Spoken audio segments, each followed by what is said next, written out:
Hey everyone, hope you're doing great. Welcome back to my channel. In today's video, we'll dive into what if Deku found the Quirkbreaker sword. Smash that subscribe button, and be sure to peek at the description below. Let's begin. The wind on the rooftop was a liar. It whispered of freedom, of flight, of vast, open skies. For Izuku Midoriya, it was a cruel mockery, a breath of icy reality against tear-warmed cheeks. His world had not opened up, it had collapsed into a pinprick of cold, hard truth. It's not wrong to have a dream, but you need to be realistic, All Might's words. The words of his idol, his son, the very symbol of hope in their superpowered society. They weren't spoken with malice. They were spoken with a gentle, crushing pity that was so much worse. They were the final verdict on a life spent chasing a beautiful, impossible fantasy. He could still feel the phantom pressure of his idol's hand on his shoulder, a gesture meant to be comforting that had felt like a shove off a cliff. The rooftop door banged shut, a sound like a gavel falling, and he was alone.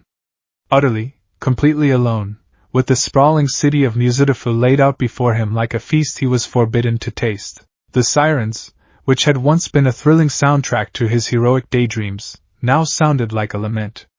Each distant wail was a reminder of a world he could never join, a battle he could never fight. His yellow backpack, usually a treasured container of his life's work, his hero analysis for the future notebooks, felt like a tombstone strapped to his back. Its weight was no longer just the physical pull of paper and ink, but the metaphysical gravity of every wasted second, every scribbled note, every ounce of faith he'd poured into a lie. He slid down the wall, his legs giving out, and buried his face in his knees.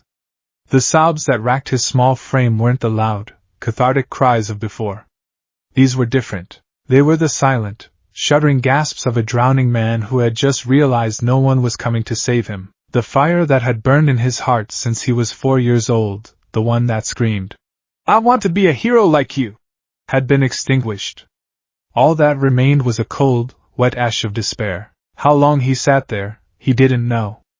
Long enough for the sun to dip below the towering skyscrapers, painting the sky in strokes of orange and purple that felt garish and offensive to his monochrome mood. Eventually, the cold seeping through his uniform forced him to move. His limbs were heavy, disconnected things, and he moved with the numb autopilot of a mourner at a funeral. His own. He didn't want to go home. He couldn't face his mother. He couldn't bear to see the hopeful light in her eyes and have to be the one to snuff it out. He couldn't say the words. "He told me I can't, Mom." All Might himself said it. Saying it aloud would make it irrevocably real, so he walked. His feet carried him without conscious thought, away from the familiar routes, away from the direction of his apartment complex. The city bustled around him, a river of life that he was no longer a part of. People laughed, their quirks flaring in small, casual displays, a woman lighting a cigarette with a glowing fingertip, a businessman levitating his briefcase a few inches off the ground to avoid a puddle. Each little miracle was a fresh stab of salt in the wound. He passed the merchandise store, its window filled with All Might figures, their plastic faces frozen in wide, triumphant smiles. The smile that had always been his beacon now seemed to mock him. "You can be a hero!" the branding screamed. A lie. It was all a lie. A marketing slogan sold to kids who were lucky enough to be born with the right parts. He kept walking, his gaze fixed on the cracked pavement in front of him. The familiar path diverged, and his feet, guided by some miserable instinct, led him toward the coast, toward the place where things went to be forgotten. The air changed first. The city's scent of asphalt and exhaust slowly gave way to the sharp, briny tang of the sea. But this wasn't the clean, refreshing smell of a tourist beach. It was thick, heavy, and cloying, layered with the metallic stench of rust and the sour odor of decay. He looked up, and there it was, Dagoba Municipal Beach Park. It hadn't been a park for years. It was a coastline choked with the refuse of a society that consumed and discarded at a superhuman rate. Mountains of broken appliances, rusted-out cars, defunct support gear, and generations of illegal dumping had swallowed the sand, creating a jagged, artificial landscape of sorrow. The ocean currents had conspired to make this cove a terminal for the city's forgotten trash. It was, Izuku thought with a humorless, hollow ache, the perfect place for him. He was just another piece of broken junk. A defective model. A boy without a quirk in a world full of them. He stumbled down the crumbling concrete steps that once led to the sand, his shoes crunching out a mixture of grit and shattered glass. The sound of the waves was a constant, melancholy sigh as they washed over piles of tires and tangled fishing nets. He walked aimlessly along the water's edge, a ghost in a graveyard of obsolete dreams. This was where things ended. A washing machine with a shattered door, its purpose gone. A television with a cracked screen, its ability to show worlds of wonder nullified. A hero-themed lunchbox from a decade ago, its cartoon face faded and peeling. He was one of them. A wave of impotent rage, hot and sudden, surged through him. It was a flicker of the old fire, twisted by grief. His foot lashed out, connecting with a half-buried microwave. The metal groaned, but the appliance was firmly lodged in the sand. He kicked it again, and again, grunting with the effort, tears of frustration blurring his vision. Stupid! Useless! Worthless! He didn't know if he was yelling at the microwave or himself. On the fourth kick, his foot struck something harder than rusted metal.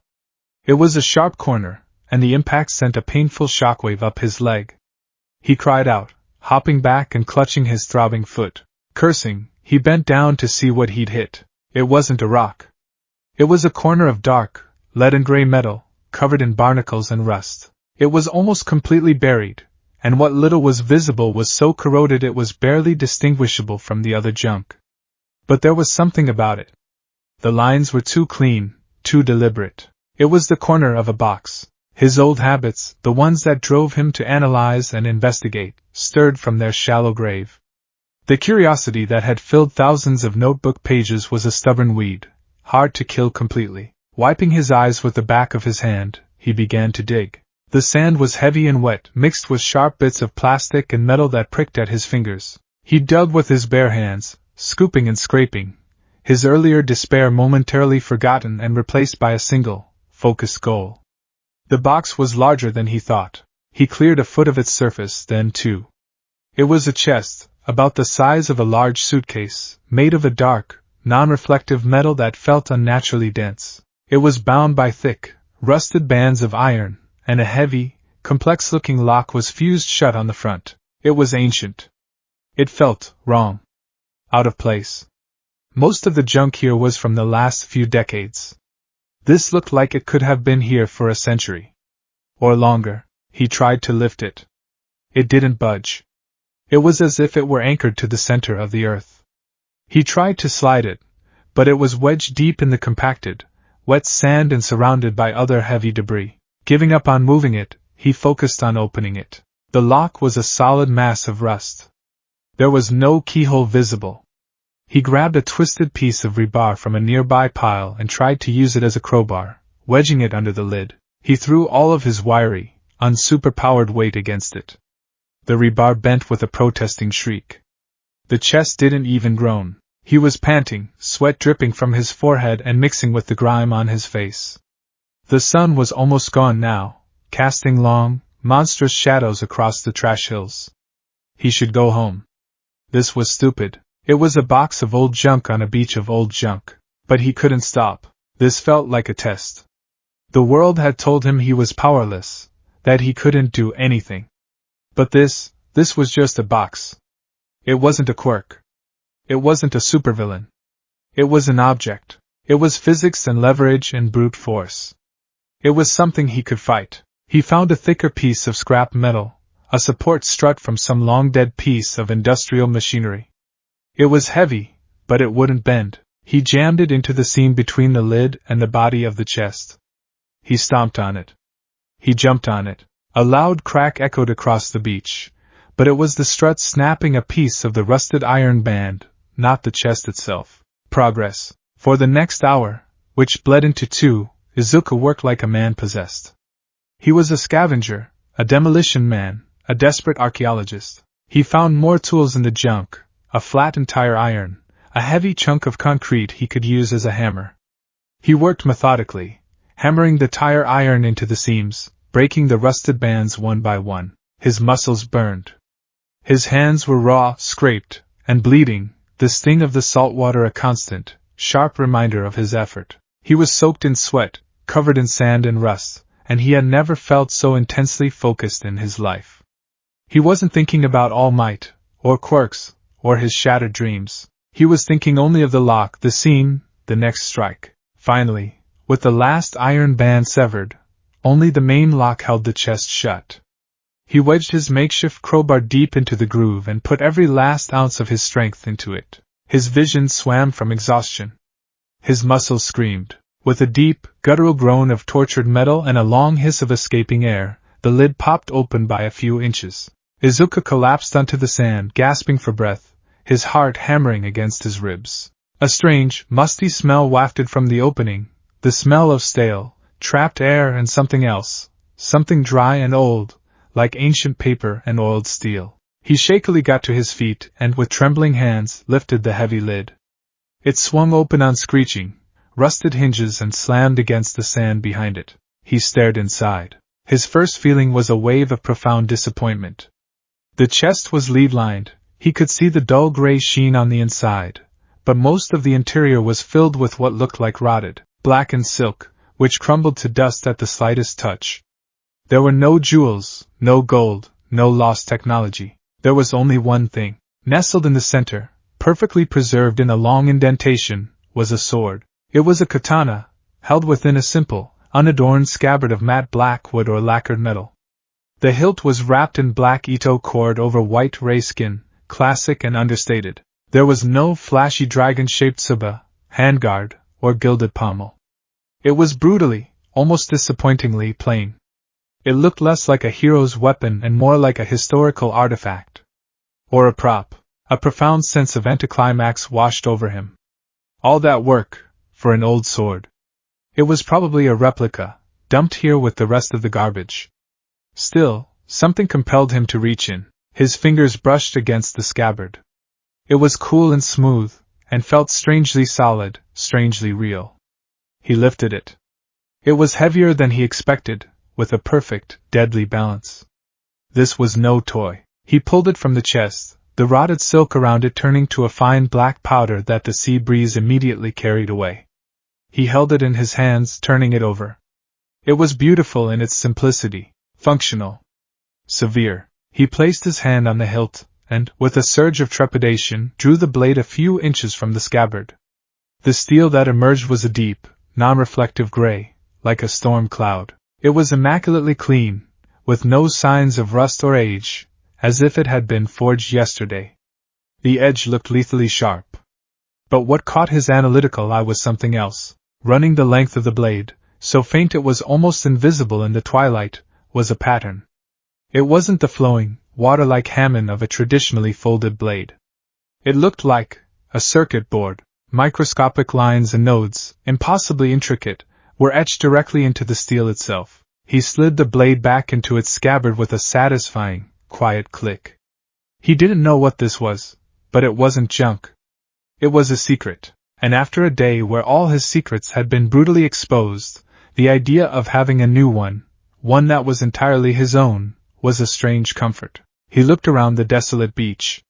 It was nearly dark now. He had to go home. With a grunt of effort, he secured the sheathed sword across his back, tucking it under his backpack strap to keep it from sliding. It felt strange and conspicuous. He probably looked insane. A middle schooler in a dirty, torn uniform, carrying a katana on a public beach. But no one was here to see him. The walk home was a blur of exhaustion and a strange, new anxiety. Every shadow seemed to hold a police officer, every passing car a witness. He clutched his backpack straps, hyper-aware of the foreign object strapped to him. When he finally reached his apartment building, he snuck in as quietly as possible, his heart pounding. His mother, Inko, was frantic. "Izuku! Where have you been? I was so worried, it's so late. I was about to call the police. Are you? Oh, honey, what happened to you? You're filthy. And your hands?" She rushed forward, her small quirk instinctively activating as she tried to pull a first aid kit from the kitchen cabinet into her hand. Izuku dodged her grasp, a primal need to protect his new secret overriding everything else. "I'm fine, Mom. I just fell. I tripped and fell into a big mud puddle. I'm okay, really." Just tired. I'm going to go take a shower. He didn't wait for a reply, scurrying to his room and locking the door behind him. The lie tasted like ash in his mouth, but it was better than the truth. Better than any of the truths of his day. He slid the backpack and the sword off, leaning the mysterious weapon against his all-night plastered wall.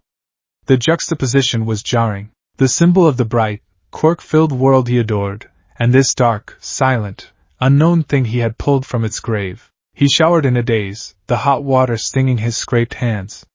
He watched the rust, sand, and grime of Dagobah Beach swirl down the drain, but he couldn't wash away the feeling of the sword's weight on his back, or the heavier weight of All Might's words in his soul. Clean, dressed in his pajamas, he sat on his bed and just stared at the sword. It was an enigma.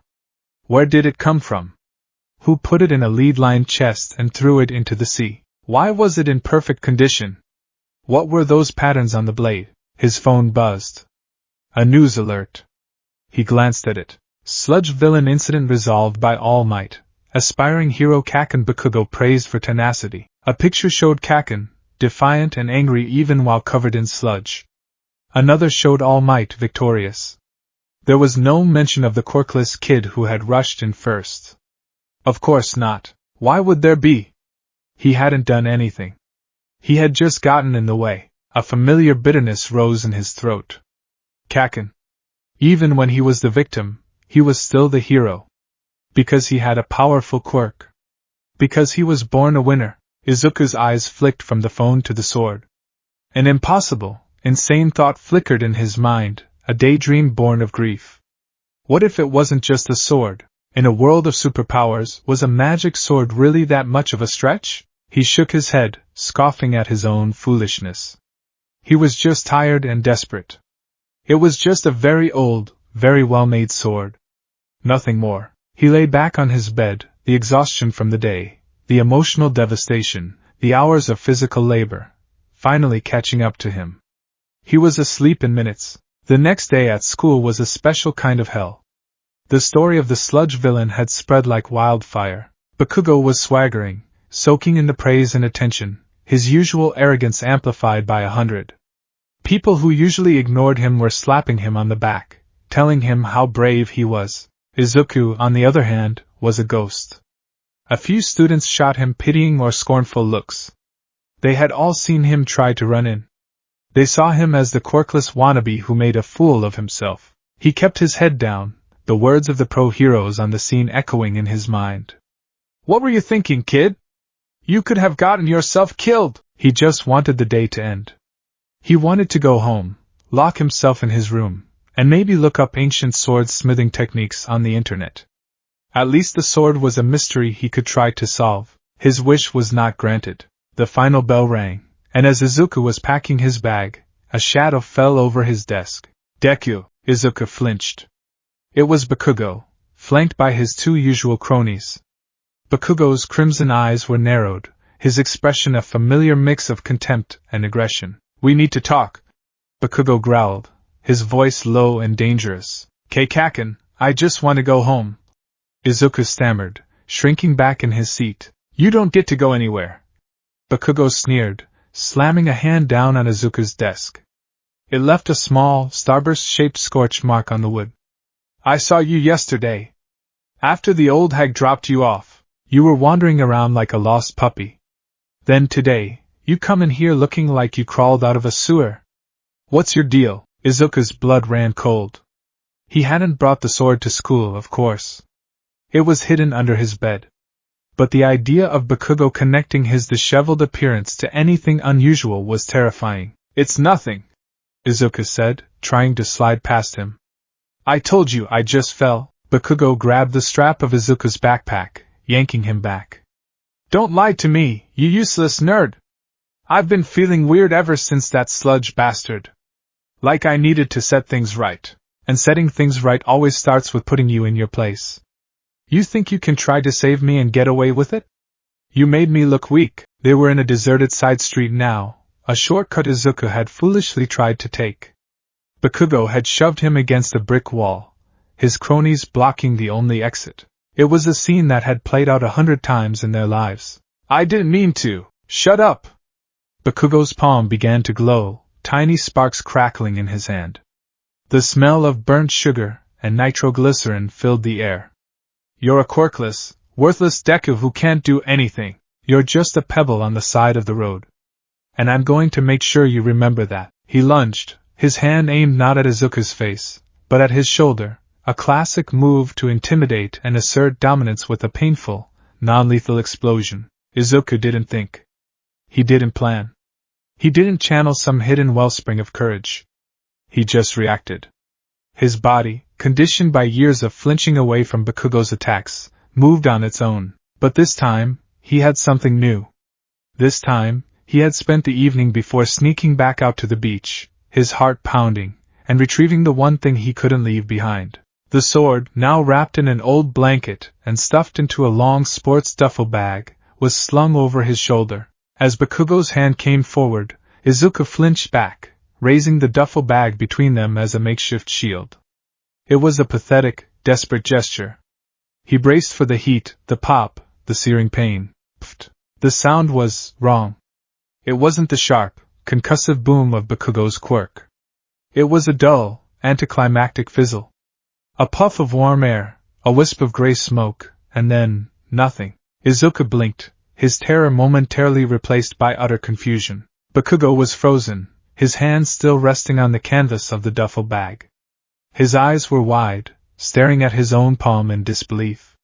The telltale orange glow was gone.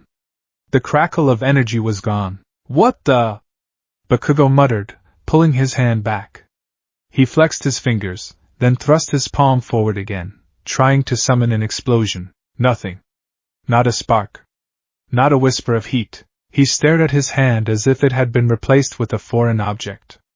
A flicker of genuine, unadulterated panic flashed in his eyes. For the first time in his life, his quirk, the very center of his identity, the source of his power and pride, wasn't responding. What did you do? He snarled, his voice a half-octave higher than usual, laced with a new, unfamiliar fear. What the hell did you do, Deku? Izuku's mind was a maelstrom of shock and dawning, terrifying realization. The bag. The sword inside it. Bakugo's hand had touched the sheathed sword through the layers of canvas and blanket, and his quirk had just stopped. It wasn't a dream. It wasn't a coincidence. The sword did that. His two cronies were just as stunned, their smirks gone, replaced by looks of bewilderment. One of them, the boy with the extendable fingers, nervously wiggled his fingertips, as if to make sure his own quirk was still there. This was his chance. The terror was still there, a cold knot in his stomach, but something else surged alongside it, the primal instinct of prey that has just discovered it has teeth. He didn't wait for Bakugo to recover. He didn't try to explain. He shoved past the stunned bully with a strength born of pure adrenaline and ran. Get back here, DKU! Bakugo's roar echoed behind him, filled with more fury and confusion than Izuku had ever heard. He didn't look back. He ran harder than he had ever run in his life, not even when fleeing the sludge villain. He clutched the strap of the duffel bag, the weight on his back no longer just a strange burden, but a terrifying, world-altering secret. He burst out of the alleyway and onto a main street, weaving through pedestrians who shot him annoyed looks. He ran until his lungs burned and his legs felt like jelly. He didn't stop until he was standing in front of his own apartment building, his chest heaving. He fumbled with his keys, his hands shaking so violently it took him 3 tries to get the door open. He stumbled inside, slammed it shut, and leaned against it, his heart trying to hammer its way out of his ribcage. He was safe. Slowly, he slid the duffel bag from his shoulder and let it fall to the floor. He knelt, unzipped it, and pulled away the blanket. There it was. The plain, black-sheathed katana. It looked exactly the same. Silent. Simple. Unassuming. But it wasn't. This thing, this echo from a forgotten past he'd pulled from a pile of scrap, had just done the impossible. It had silenced Katsuki Bakugo. It had turned off his quirk like a light switch. Izuku Midoriya stared at the sword, his mind reeling. All Might had told him he couldn't be a hero without a quirk. But what if he had just found something that could take a quirk away? The despair that had hollowed him out for the past 24 hours was still there, a vast, dark ocean inside him. But now, for the first time, a single, tiny, terrifying point of light had just ignited in the crushing darkness. It wasn't the warm, brilliant sun of All Might's hope. It was something colder, sharper, and dangerously unknown. It was the faint, impossible glimmer of steel in the dark. The front door clicked shut behind Izuku, the sound unnaturally loud in the sudden silence of the apartment. He stood there for a full minute, back pressed against the wood, listening to the frantic thumping of his own heart. It was a wild, panicked drumbeat against his ribs, a rhythm of pure, uncut adrenaline. He could still feel the phantom weight of Bakugo's hand on the duffel bag, still see the utter shock and nascent fear in the bully's eyes. Nothing. It did nothing. Bakugo's quirk, a force of nature as reliable as the sunrise in Izuku's life, had simply vanished. It hadn't been overpowered or deflected, it had been switched off. An engine without fuel, a light bulb with a severed wire. He slid down the door, his legs too weak to hold him, the duffel bag landing with a soft thud on the floor beside him. He stared at it, at the innocuous canvas hiding a reality-bending artifact. His mind, usually a whirlwind of analysis and frantic energy, was a vacuum. It couldn't process the data. The event, Bakugo's quirk failing upon contact with the sheathed sword, was an outlier so extreme it broke every known rule in his internal encyclopedia of quirks. "What did you do, Deku?" Bakugo's voice, stripped of its usual arrogant confidence, and laced with genuine, terrified accusation, echoed in his skull. What had he done? He had raised a bag. He had flinched. He had expected pain and instead had stumbled into the impossible. Slowly, shakily, he reached for the zipper on the duffel bag. His fingers, clumsy with residual fear, fumbled with the metal pull. He tugged it open, the sound rasping in the quiet apartment. The old, worn blanket was bunched up inside. He peeled it back, revealing the matte black scabbard. It looked the same. Plain. Silent. Ancient. It offered no answers. He pulled it out, the weight of it both familiar and terrifyingly new. It was no longer just a strange, heavy object. It was a question mark forged from steel. He ran a trembling hand down the scabbard, the saya. It was cool and impossibly smooth. This was where Bakugo's hand had landed. This was the point of contact. He scrambled to his feet and scurried to his bedroom, locking the door behind him. He needed his sanctuary, his laboratory. He laid the sword on his desk, clearing a space between stacks of hero encyclopedias and half-finished All Might sketches. It lay there, dark and stark against the colorful chaos of his room, an intrusion from a different, grimmer world. He collapsed into his desk chair, booting up his computer. His fingers flew across the keyboard, driven by a desperate need for information, for any precedent that could explain what he had just witnessed. Search. Quirk erasing objects. Results. A dozen conspiracy theory forums, fanfiction sites, and articles about support items designed to counter specific quirks, not erase them wholesale. Nothing. Search. Quirk nullification artifacts. Results. Pop-ups for a new fantasy RPG. A blog post speculating about the government secretly possessing such technology. More junk. Search.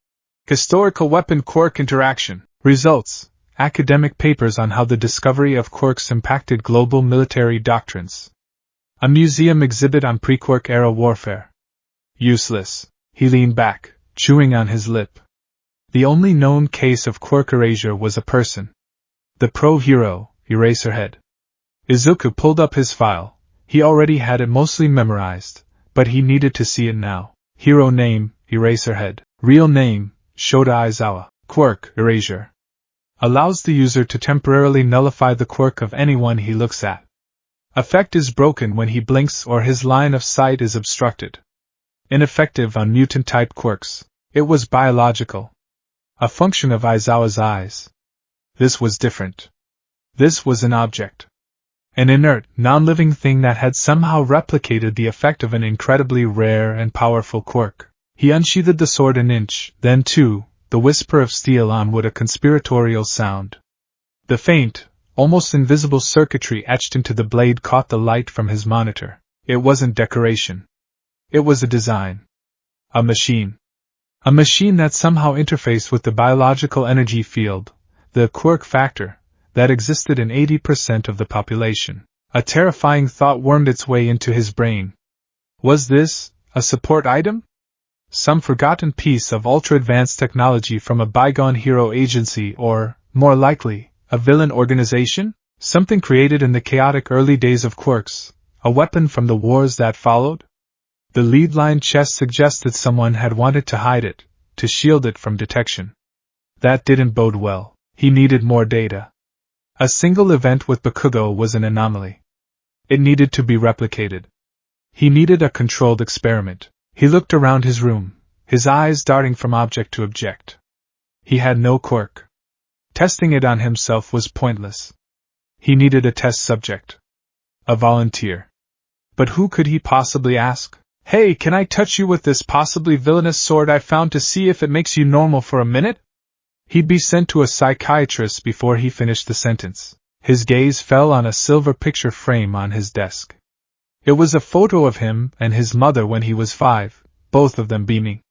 His mother, Inko Midoriya, quirk, an unnamed minor telekinesis allowing her to pull small objects toward herself. A cold, greasy feeling coiled in his stomach. The thought was monstrous. To use his own mother, the kindest, most supportive person in his life, as a lab rat? To point this unknown, potentially dangerous weapon at her, even for a second? It was despicable. It was something a villain would do. He shoved the thought away, his face hot with shame. No. Absolutely not. He couldn't. He tried to think of other options. He could try to find a stray cat with a quirk, but that felt equally cruel and far more unpredictable. He could try to orchestrate another, accidental, encounter, but the risk of exposure, of someone like Bakugo figuring it out, was too high. The memory of that flash of panic in Bakugo's eyes was a warning. Powerlessness made people desperate and dangerous. He was trapped. He had a key to a door he didn't understand, and no safe way to test if it worked. He spent the rest of the evening in a state of agitated paralysis, alternating between staring at the sword and fruitlessly searching online. Every time he closed his eyes, he saw Bakugo's fizzled attack. Every time he opened them, the black scabbard seemed to draw all the light in the room toward it. The next morning, his mother knocked on his door. Izuku? Breakfast is ready. You've been so quiet. Her voice was laced with a gentle worry that made the guilt in his gut churn. He'd been quiet and withdrawn ever since the rooftop, and his filthy state the day before hadn't helped. Coming, Mom! He called out, his voice cracking slightly. He hid the sword deep under his bed, beneath a pile of old manga, and went out to the kitchen. The smell of miso soup and grilled fish filled the small apartment. Inko was there, humming softly to a tune on the radio. She gave him a worried smile. Are you feeling better today, sweetie? You seem so distant. I'm fine. Just thinking about exams. He lied, hating how easily the falsehoods were starting to come. They ate in relative silence. Izuku picked at his food, his mind 1,000 miles away. He watched his mother as she ate. He watched her hand, the hand that had so often patted his head, wiped his tears, and held him tight. The hand that could, with a thought, make a soy sauce bottle slide across the table. The monstrous idea returned, this time with a cold, clinical edge. He had to know. If he was ever going to understand this thing, if he was ever going to control it, he had to know. He couldn't live with the uncertainty. This wasn't just about curiosity anymore. This was about survival. Bakugo would be looking for him. He'd be looking for an explanation. Izuku needed to have one, or at least understand what he was hiding. He finished his breakfast, his resolve hardening into a cold, heavy lump in his chest. He would be careful. Infinitesimally careful. He wouldn't even unsheath it. Just a light touch. A second. It would be over before she even noticed. Later that evening, as they were watching the news, another hero fight, another display of flashy quirks, he saw his chance. His mother was sitting on the sofa, engrossed in the television. He went to his room, his heart pounding a nervous rhythm against his ribs. He retrieved the sheathed sword from under his bed. It felt 10 times heavier than before, weighted down by his own treachery. He walked back into the living room, hiding the sword behind his back. He felt like a conspirator in his own home. Mom? He said, his voice barely a whisper. She turned, her expression soft. Yes, sweetie, he couldn't do it. He couldn't just walk up and perform his sordid little experiment. He needed a pretext, a cover. The actor in him he never knew he had surfaced. He let his shoulders slump, summoning the very real misery he'd been feeling for days. I had a really bad day at school, he mumbled, looking at the floor. It wasn't even a lie. Things are just hard. Instantly, her face filled with sympathy. Oh, Izuku. She patted the cushion next to her. Come here. Tell me about it. He sat down, the sword still held awkwardly behind him. He didn't say anything, just leaned against her, burying his face in her shoulder like he used to when he was a little boy who'd scraped his knee. She wrapped an arm around him, hugging him tightly. It's okay, baby. Whatever it is, it's going to be okay, she whispered, her hand stroking his messy green hair. The guilt was a physical thing now, a nauseating wave. He was using her love, her concern for him, as a tool for his own selfish purposes. But the clinical, desperate part of his mind pushed back. You have to know. He shifted slightly, bringing his hands from behind his back. In his right hand he held the hilt of the sheathed sword. He let his hand rest on the sofa cushion between them, near her hip. Mom, he said, his voice muffled by her sweater.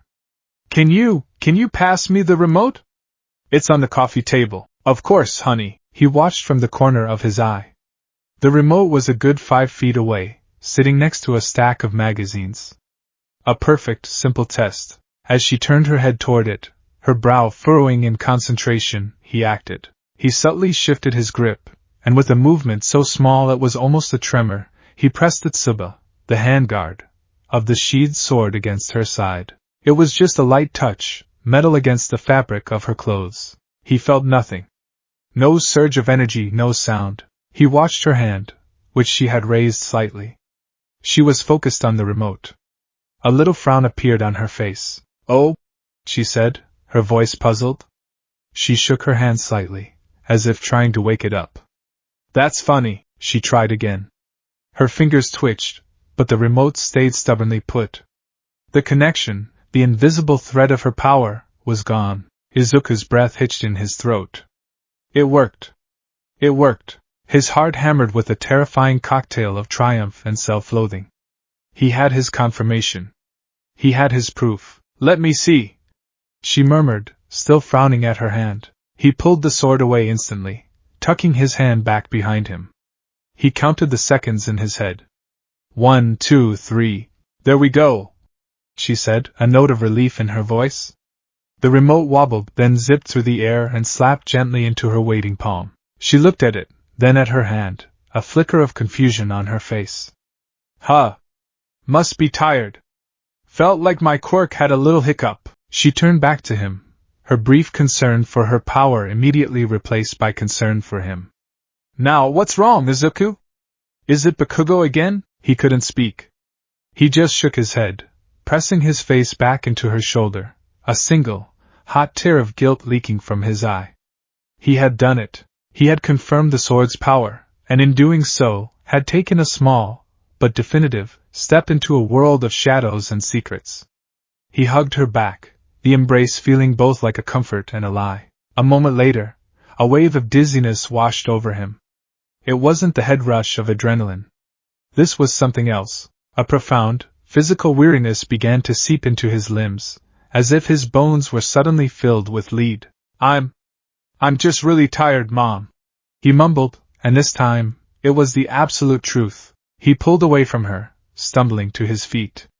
I think I'm just going to go to bed. Izuku, you barely had dinner, she protested, her worry deepening. I'm not hungry. Just sleepy. He practically crawled to his room, the sword now feeling impossibly heavy in his hand.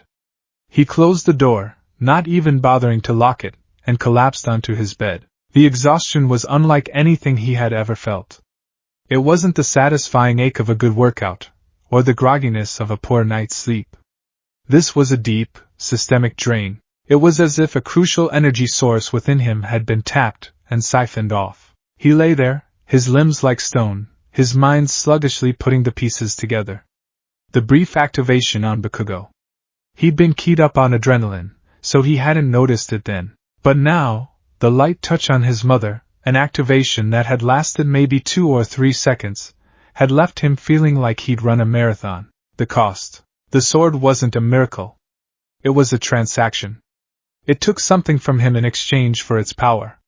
It fed on him. On his stamina, his energy, his vitality. It was a parasite. The initial thrill of his discovery curdled into something far more sobering. The sword wasn't a simple I win button. It was a weapon with a brutally steep price. A light touch was draining. What would a real fight entail? A dozen taps? A solid cut?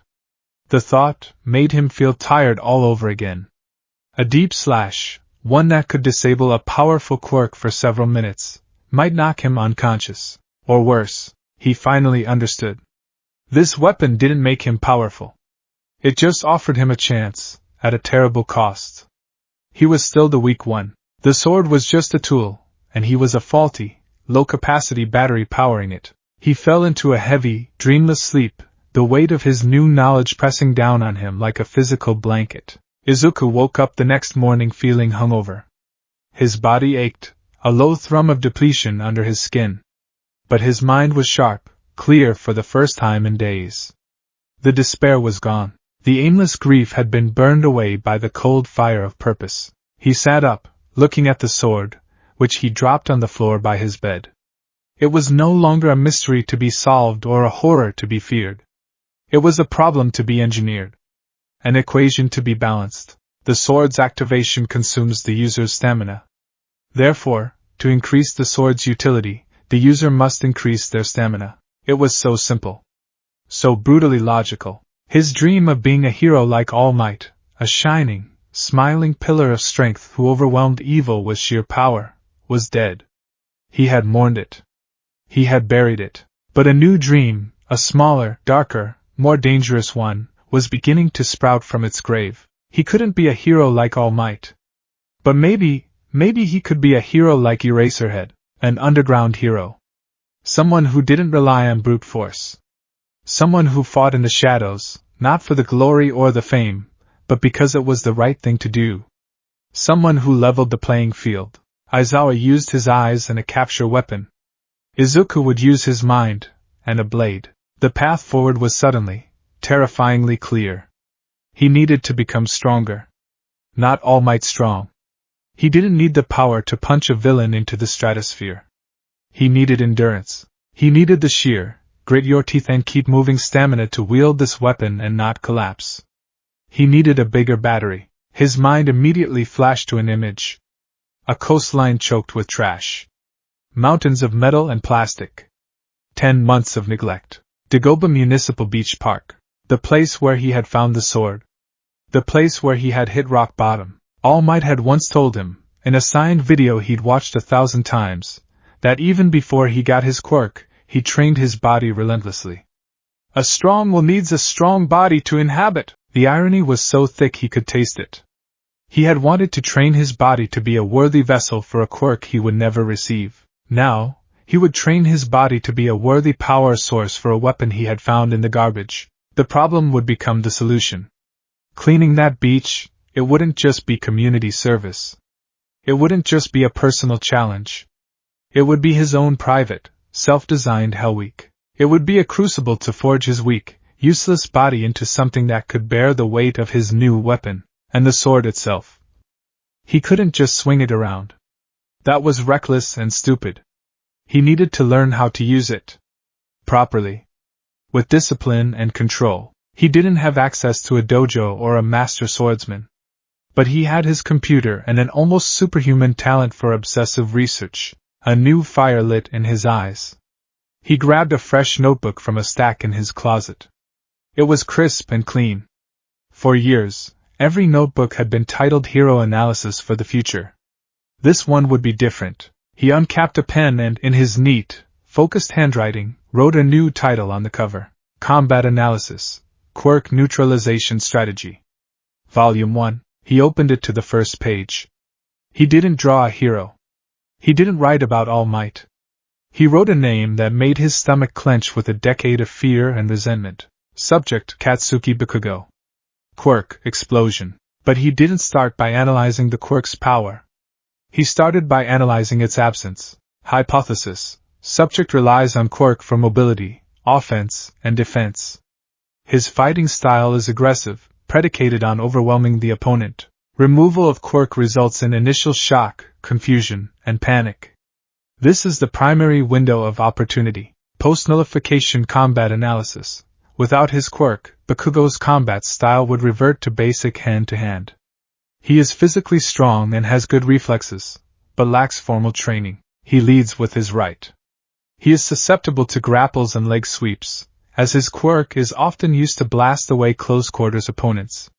His primary psychological weakness is his pride. The loss of his power is a direct assault on his identity.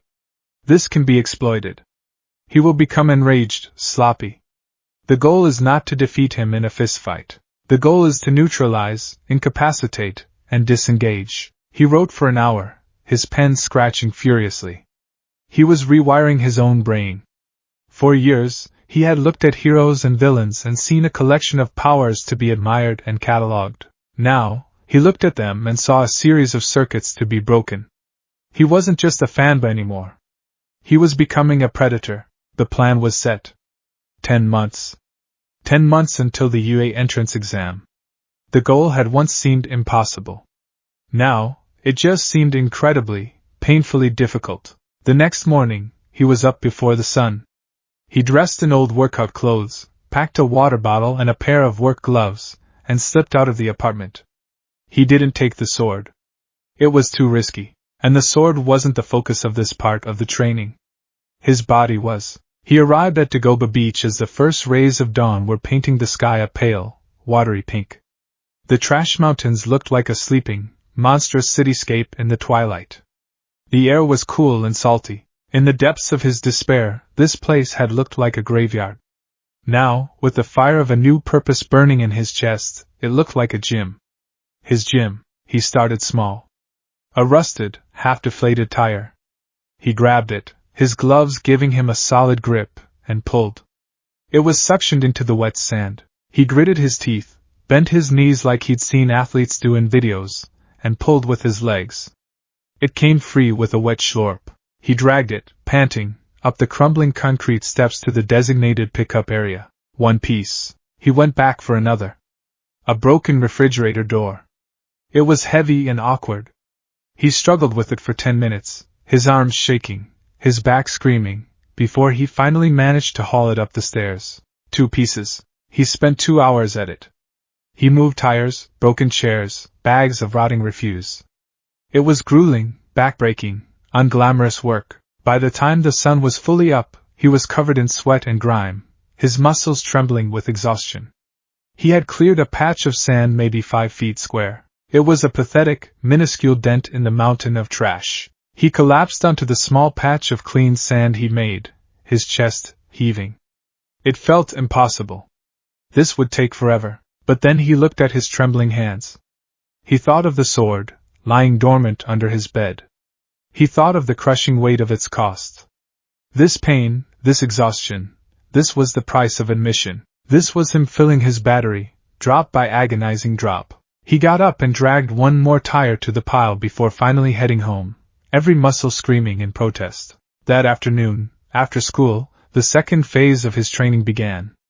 He locked himself in his room, the sword now feeling less like a threat and more like a partner. He had his laptop open to a YouTube playlist he'd curated.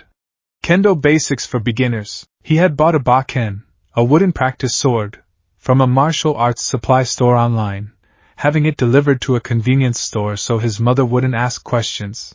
It was a fraction of the real sword's weight, but it was a safe way to learn the forms. First, the kami, the basic stance. The instructor on the video said, his voice calm and even. Feet shoulder-width apart. Right foot forward. Grip the shurnai with your left hand at the base, and your right hand just below the handguard. Raise it above your head. Izuku tried to mimic him. He felt ridiculous. His arms wobbled. His stance was unsteady. The sword felt alien and clumsy in his grip. He was all analytical brain and no muscle memory. He tried a basic downward cut, the shomenachi. His swing was slow, weak, and off balance. He nearly stumbled. It was pathetic. A lifetime of observing heroes had taught him nothing about how to actually move, how to fight. He gritted his teeth, rewound the video, and tried again. And again. And again. For 2 hours he practiced the basic stance, the basic grip, the single basic cut, until his shoulders burned and his wrists ached. His reflection in the dark screen of his TV showed a skinny, sweaty kid, looking nothing like a swordsman. But he didn't stop. That night, utterly exhausted, he sat at his desk. He pulled out his new notebook. He flipped to a fresh page. Subject, empty lady. Quirk, gigantification. Analysis, quirk is all or nothing. No intermediate stage. Nullification is only feasible pre-transformation. Contact must be made before she can activate. Post-transformation, the target area is massive, but so is she. A light touch would be insufficient. A deep cut would be required to ensure duration. The stamina cost would be catastrophic. Conclusion, high risk, low reward target. Avoid direct confrontation. Focus on crowd control and rescue during the chaos of her transformation. He closed the notebook. The path ahead was brutally clear. Every morning the beach. He would tame the trash, and in doing so, forge his body. Every afternoon the bakken. He would tame the blade, and in doing so, forge his skill. Every evening, the notebook. He would analyze the world of quirks through a new, predatory lens, and in doing so, forge his mind. He was no longer waiting for a miracle. He was no longer praying for a power to be given to him. He was taking his fate into his own hands, one piece of trash, one awkward sword swing, one cold-blooded analysis at a time. He glanced at the Quirkbreaker sword, leaning against the wall. A silent promise passed between them. He would become worthy of its weight. He would pay its cost. He would become the battery, the wielder, the mind. He would become a hero. Not the kind he had dreamed of, but the kind he now had to be. And his journey had just begun. The 10 months had passed in a blur of agony and obsession. They had been 10 months of sunrises over a trash-strewn beach, the stench of salt and rust filling Izuku's lungs as he hauled another broken appliance up the crumbling stairs. They had been 10 months of afternoons in his bedroom, the scent of old wood from his bakken mixing with his sweat as he practiced the same basic cuts until his arms felt like lead weights. They had been 10 months of nights spent under the glow of his monitor, his mind a razor, dissecting the quirks of heroes and villains alike, not with the awe of a fan, but with the cold, calculating eye of a surgeon looking for an artery to clamp. He was not the same boy who had stumbled upon the sword. The hunched shoulders born from years of cowering had straightened. The baby fat on his face had melted away, replaced by the lean, sharp angles of someone who was perpetually hungry. He was still small, still wiry, but beneath his school uniform was a body forged in a crucible of his own making, a dense, compact network of muscle and sinew built not for show, but for pure, unadulterated endurance. His hands, once soft and ink-stained, were now a road map of his struggle, crisscrossed with the pale, silvery lines of healed cuts and the rough, permanent calluses of manual labor. Now, standing before the towering gates of Uaihai, he felt like a spy infiltrating a foreign country. The school was a monument to everything he had once dreamed of and everything he had since discarded. The iconic H-shaped main building pierced the sky, its vast panes of blue-tinted glass reflecting the morning sun like a hero's optimistic grin. Students milled about, a vibrant, chattering sea of hopefuls from every corner of Japan. They crackled with nervous energy and the casual, vibrant flair of their quirks. A girl with hair like vines anxiously grew a single, perfect rose from her fingertip before plucking it. A boy with metallic skin nervously polished his own cheek with a cloth. They were all here to prove their power. Izuku was here to prove that power could be irrelevant. Slung over his shoulder was a nondescript black athletic duffel bag. It was long and cylindrical, the kind one might use for baseball bats or kendo equipment. To any casual observer, it was unremarkable. To Izuku, it was the heaviest thing in the world. Inside, wrapped in an old blanket, was the Quirkbreaker sword. He had filed the necessary paperwork to bring in training equipment, a vague and hopefully overlooked request. The lie was a lead weight in his stomach, but it was a necessary one. He clutched the strap, his calloused knuckles white. He had a plan. A desperate, insane, and meticulously crafted plan. His notebooks were filled with it. The robots in the practical exam were machines. While they didn't have a quirk factor, they had functions powered by electricity and internal mechanisms. His hypothesis, based on nothing but a gut feeling and the sword's circuit-like patterns, was that the blade's nullifying effect might work on any complex energy system, organic or otherwise. A targeted electromagnetic pulse, perhaps, localized to the point of contact. If he was right, he wouldn't need to destroy the robots. He just needed to turn them off. If he was wrong, his dream would die here, at the gates. Move it, extra! A familiar, grating voice snarled from behind him.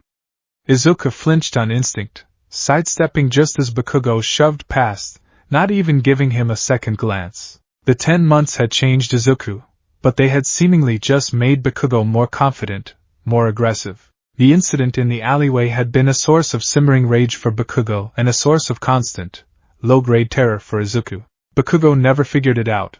He'd eventually dismissed the event as a freak, one-time consequence of the sludge villain's attack, but the suspicion had never truly left his eyes. Izuku took a deep breath, forcing the familiar fear down. That was the old Izuku. The new Izuku had a mission. He adjusted the duffel bag on his shoulder and walked through the gates. The written portion of the exam was a brief respite. Seated in a massive auditorium, Izuku felt a wave of calm. This was his element. Questions on hero ethics, law, mathematics, and tactical analysis. It was the stuff his notebooks were made of. He moved through the paper with quiet efficiency, his mind, honed by months of intense analytical training, dissecting each question with ease. He finished early, spending the remaining time mentally rehearsing his plan for the practical exam, his leg jiggling with nervous energy. After the written test, they were herded into another, even larger auditorium for the practical exam briefing. The lights dimmed, and a massive screen lit up behind a stage. For all you examinee listeners tuning in, welcome to my live show. A voice boomed, shaking the very seats. The pro hero, Present Mike, stood on stage, his trademark grin splitting his face. The effect was somewhat diminished by the palpable tension in the room. Everybody say hey. Silence. Izuku sank a little lower in his seat, the sheer volume of physical assault. Tough crowd, Present Mike muttered, before launching into the explanation. Like your application said, today you rockin' boys and girls will be out there conducting 10-minute mock urban battles. The screen behind him displayed a complex city grid, highlighting 7 different battle centers. You'll be sent to one of these battle centers, so you won't be able to team up with your friends from middle school, savvy? Izuku glanced at his card. Battle Center B. He scanned the crowd, but didn't see Bakugo. A small mercy. Present Mike continued, explaining the villains. The screen changed to show 3 silhouettes of varying sizes and shapes. You'll be facing 3 types of foe villains. Points are awarded for each of them based on their difficulty level. A 1-point robot, small and agile. A 2-point robot, medium-sized and heavily armed. A 3-point robot, large and armored. The classic video game setup. The entire room buzzed with excitement. Izuku's stomach churned. Destruction points. The one thing he was almost certain he couldn't get. The sword didn't destroy. It nullified. It was a scalpel, not a sledgehammer. It's okay, he told himself, his muttering habit resurfacing under the stress. The plan doesn't require villain points. It can't. There has to be another way. A different way to be a hero. Rescue points. They mentioned rescue points in the fine print of the old exam handbooks. It has to be a factor. And excuse me. A loud, crisp voice cut through the auditorium. A tall, broad-shouldered boy with dark blue hair and glasses stood up, his hand raised ramrod straight. He was the picture of studious intensity. On the printout, there are 4 types of villains, not 3. If this is a misprint on official UA material, it is a great shame. We are all exemplary students here and we expect the best from Japan's greatest school. He then swiveled, his arm chopping down to point directly at Izuku. And you, with the curly hair. You have been muttering this entire time.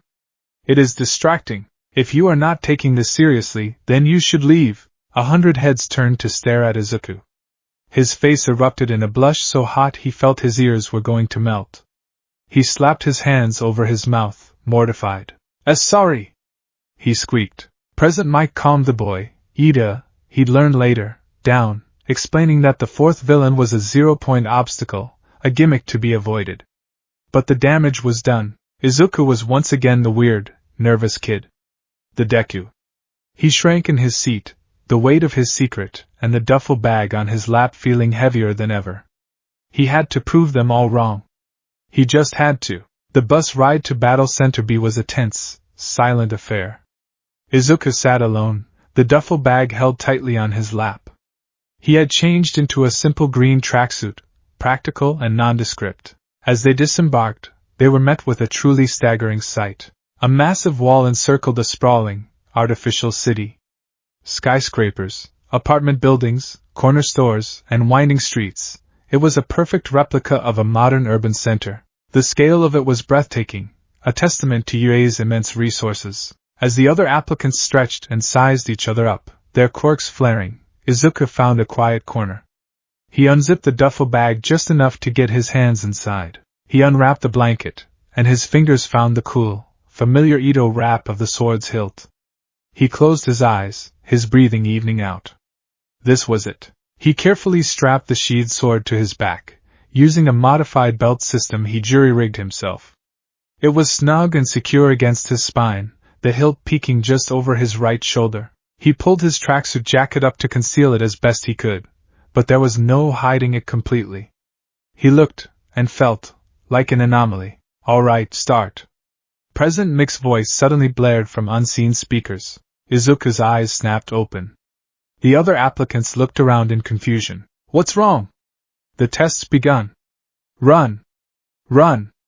The die has been cast." That was all he needed. Aizawa's imagined voice echoed in his head from his analytical training. Real fights don't have a countdown. While everyone else was still processing the abrupt start, Izuku exploded from his spot.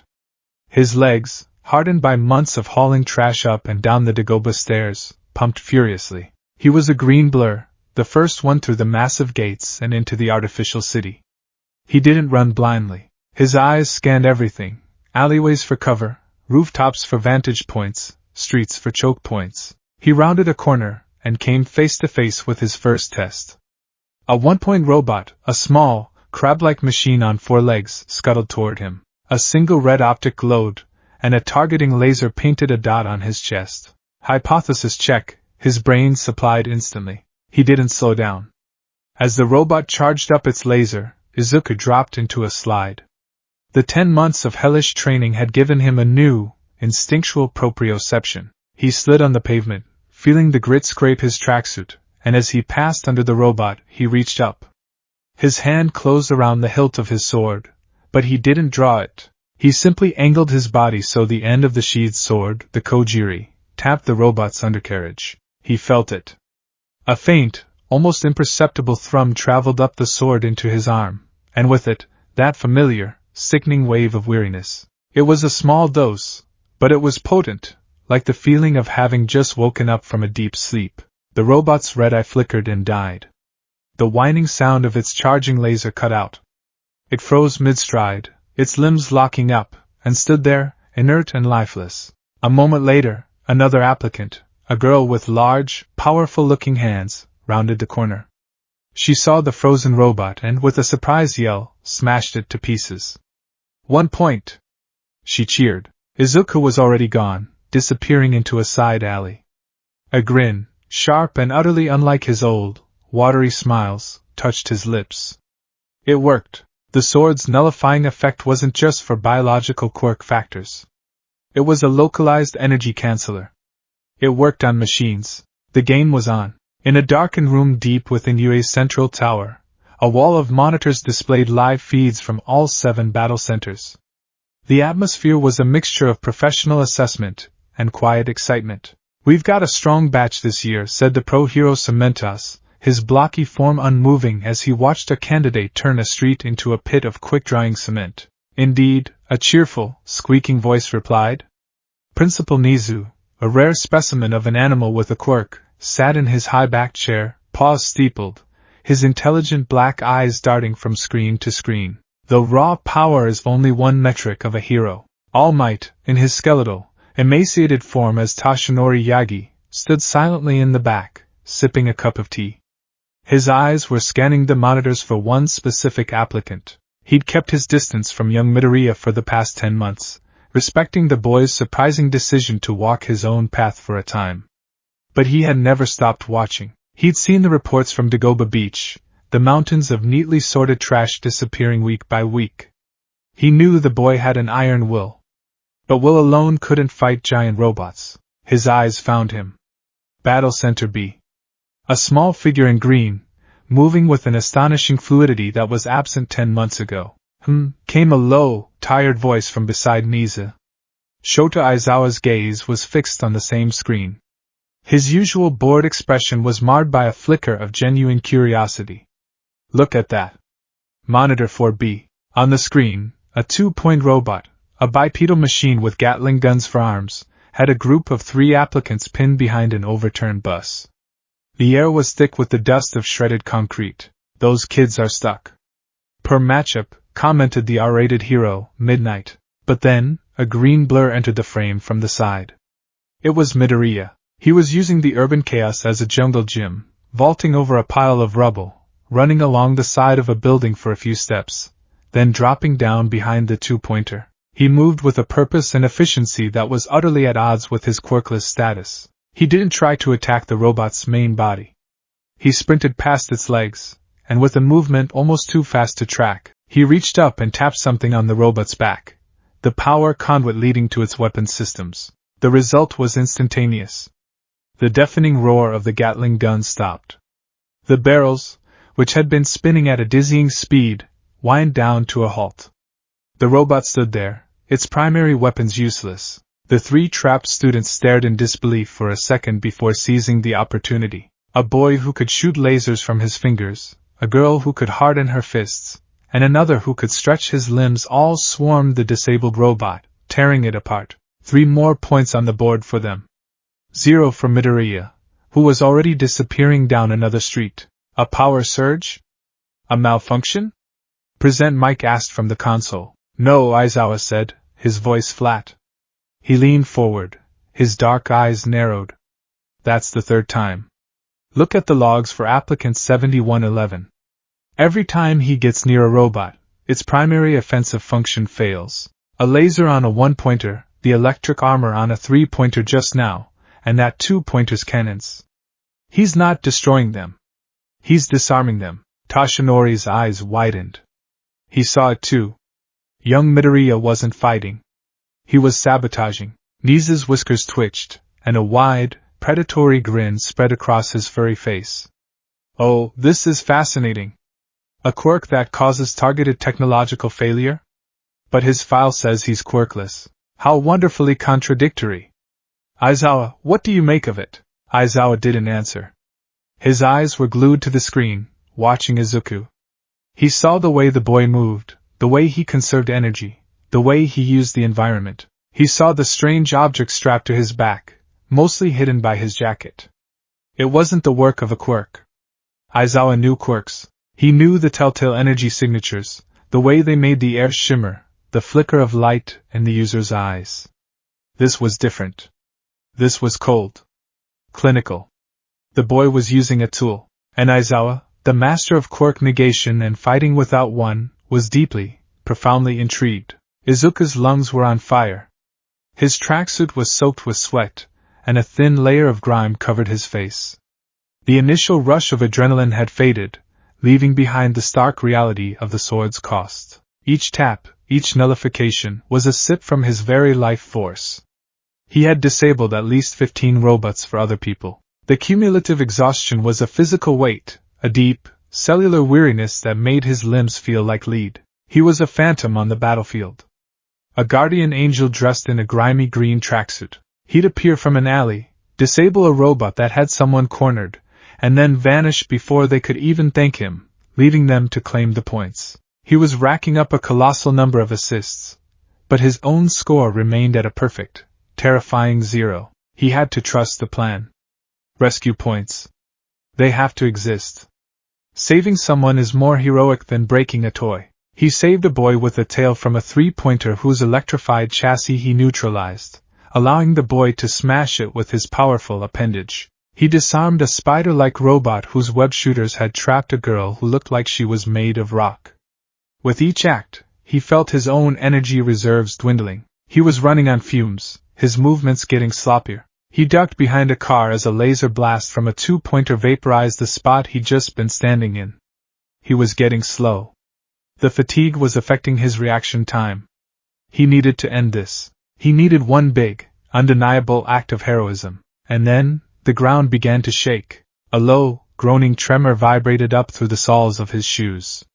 It grew rapidly, from a tremble to a violent quake. A block away, a building exploded outwards, not from an attack, but from something pushing its way through. The zero-pointer. It was immense. A true titan of metal and wiring. A walking skyscraper that towered over the tallest buildings in the battle center. Its head was lost in the sky, its massive feet kicking cars aside like pebbles. A single, colossal red eye glowed with malevolent purpose. The effect on the other applicants was instantaneous and universal, pure terror. "It's the zero-pointer!" Someone screamed. "Run!" And they did. A panic stampede of would-be heroes fled from the mechanical behemoth, a perfectly logical reaction to an enemy they were explicitly told was not worth fighting. Izuku, too, felt the primal urge to flee. His body, already screaming with exhaustion, wanted nothing more than to join the retreating crowd. Then he heard it. A small, pained cry, nearly lost in the din of the robot's advance. "Ow!" Izuku's head whipped around. There, not 50 yards from the zero-pointer's path of destruction, was a girl pinned under a massive slab of fallen concrete. It was the friendly, brown-haired girl with the rosy cheeks he had bumped into at the entrance. She was struggling, her face pale with pain and panic. The world went silent. The roaring robot, the screaming students, the pounding in his own ears, it all faded away. All he could see was her. A person in trouble. A person who needed saving. Every strategic thought, every calculation about points and stamina, evaporated. The core of his being, the singular, immutable drive that had survived All Might's rejection and 10 months of hell, took over. A hero saves people. He didn't hesitate. He broke from the fleeing crowd and sprinted towards the zero-pointer. "What is that kid doing?" Present Mick's voice shrieked in the observation room. Tashinori Yagi gripped the edge of the console, his knuckles white. "Young man." Aizawa leaned so far forward he was nearly out of his chair. His eyes were wide. Izuku's path was a straight line to the girl. But it wasn't clear. A three-point robot, a heavily armored, tank-like machine, swiveled to intercept him, its laser cannon powering up. There was no time to be subtle, no time for a gentle tap. For the first time in the exam, he drew the sword. His hand closed around the hilt, and he pulled. The blade slid from the scabbard with a sound like tearing silk. For a fraction of a second, the faint circuitry pattern on the steel flared with a soft, ethereal cyan light, a beautiful and terrible glow that no one but him could see. The wave of exhaustion that hit him was tenfold what he'd felt before, a dizzying, nauseating drain that made his vision swim. He ignored it. He poured the last of his adrenaline into his legs and lunged. He didn't aim for the chassis or the cannon. He aimed for the treads. The blade, impossibly sharp, sliced through the robot's leg joint and drive mechanism. It wasn't a powerful, destructive blow. It was a precise, surgical cut. The robot's leg seized. Its forward momentum turned into a clumsy, grinding stumble. It crashed to the ground, inert and defeated, its laser firing harmlessly into the sky before fizzling out. Izuku didn't spare it a second glance. He was already at the girl's side. "Are you okay?" he gasped, his voice ragged. "My ankle." "I think it's stuck," she said, her voice trembling but resolute. "You should go. That thing is coming." "No," he said, the word in iron certainty. "I'm not leaving you." He looked at the slab of concrete. It was massive, weighing at least several tons. Even with his new strength, there was no way he could lift it. Not directly. But he wasn't just a strong kid anymore. He was a thinker. A problem solver. He looked at the crack between the slab and the pavement. An idea, born of desperation and a faint memory of a physics lesson, sparked in his mind. Leverage. He sheathed the sword with a sharp click. He couldn't risk the blade itself. It was an unknown artifact. But the scabbard, the saya, was made of an unnaturally dense, lacquered wood or metal composite that had survived a century in a lead-lined box at the bottom of the ocean. It was tough. He jammed the end of the sheathed sword deep into the crack under the slab. It was a perfect fit. He took a deep, shuddering breath, planted his feet, and put his entire body into it. He pushed down on the hilt, using the sword as a lever. His muscles, already screaming from an hour of abuse, shrieked in protest. The tendons in his arms felt like they were going to snap. Black spots danced in his vision. He could feel the scabbard groaning under the immense pressure, but it wasn't breaking. It was holding. Grareowa! A raw, animalistic roar tore from his throat, a sound of pure, unadulterated effort. The concrete slab moved. It lifted, inch by agonizing inch. Just enough. Now! He grunted, his voice strained.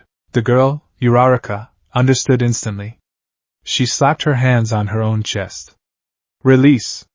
She cried, and her body suddenly became weightless. She floated out from under the slab with ease, her eyes wide with a mixture of pain and astonishment. The moment she was clear, Izuku's strength gave out completely. He collapsed, the sword clattering from his grip.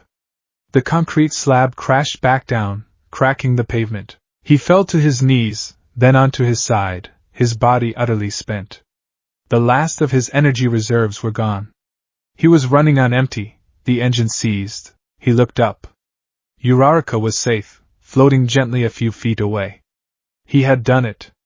He had saved someone.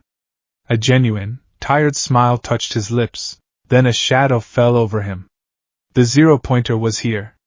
It loomed over him, a mountain of metal blotting out the sky. Its single red eye fixed on him, the closest, most immediate target. He was too tired to move, too tired to even feel fear. He just stared up at the descending, building-sized fist, his only thought a quiet, resigned, well, at least she's okay. A klaxon horn, deafeningly loud, echoed through the entire city. Time's up. President Mick's voice boomed. The giant fist froze, inches from turning Izuku into a green smear on the pavement. The red eye dimmed. The Titan powered down. Izuku didn't even have the energy to sigh in relief. The world dissolved into a blurry haze, and then, mercifully, into darkness. And he got a grand total of 0. 0 villain points. President Mike announced in the observation room, staring at the final tally. The room was silent for a moment. Most of the teachers were looking at the screen displaying applicant's 7,111 score. It was a perfect, heartbreaking 0. So he fails, Midnight said, a note of disappointment in her voice. What a shame. He showed such spirit. Toshinori Yagi felt his heart, the one that wasn't scarred and ruined, sink into his stomach. All that effort. All that incredible bravery. For nothing. He had failed. But wait, a calm voice said. It was all might, but not the booming baritone of the symbol of peace. It was his own voice, Toshinori's voice, quiet and thoughtful. He pointed a bony finger at another, smaller monitor that displayed a different set of scores. What about these? He asked. The rescue points. On that screen, the scores were being tallied. Most students had single digits. A few had 10 or 15, for helping a tripped classmate or warning someone of an attack. Then Izuku Midoriya's name flashed on the screen. The numbers next to it began to spin like a slot machine, climbing higher and higher, far surpassing everyone else's. It finally settled on a single, astonishing number. Applicant 7111, Izuku Midoriya. Villain points 0. Rescue points 60. A collective gasp went through the room. 60 rescue points was an unprecedented score.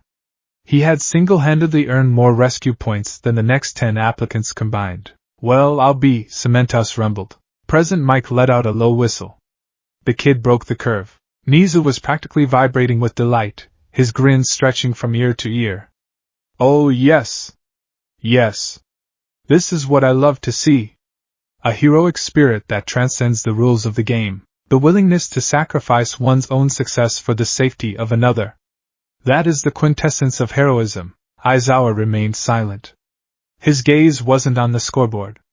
It was on a looped, slow-motion replay of Izuku's run toward the zero-pointer.